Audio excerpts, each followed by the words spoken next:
iPhone 17 Air will be oriented toward users who need something cool instead of performance, will sit between the standard and Pro models.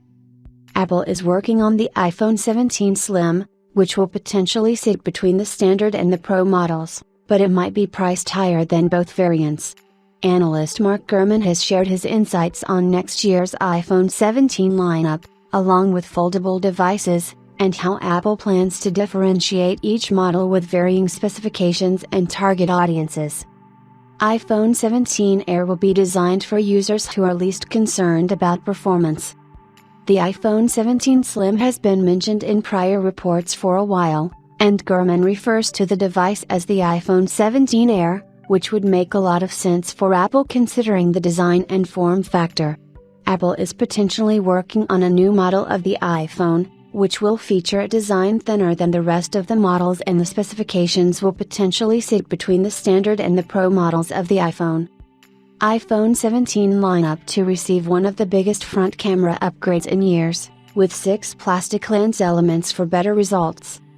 In his latest edition of the Power On newsletter, Mark Gurman has shared details on the iPhone 17 Air and what it could bring to the table for users, considering it will not boast amazing specifications as the Pro models despite being priced higher.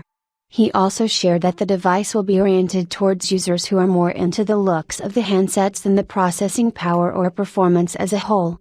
This means that the fourth iteration of the iPhone, in terms of its design, will target a very specific niche and that it will not be for everyone. If you want something snazzier than a standard iPhone, but don't really need the performance, screen size or cameras of a Pro model, you can get something that looks much cooler while still having the specifications of a regular iPhone.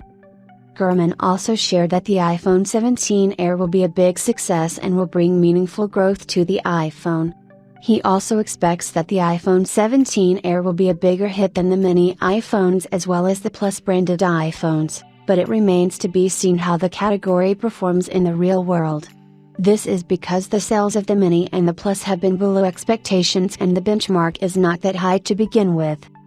If the iPhone 17 Air does succeed, Apple could port the design of the device into its main lineup, including the standard and the Pro models. We will keep a close eye on the ultra-thin iPhone 17, so do stick around. Do you think users would prefer an iPhone with more visual appeal than performance?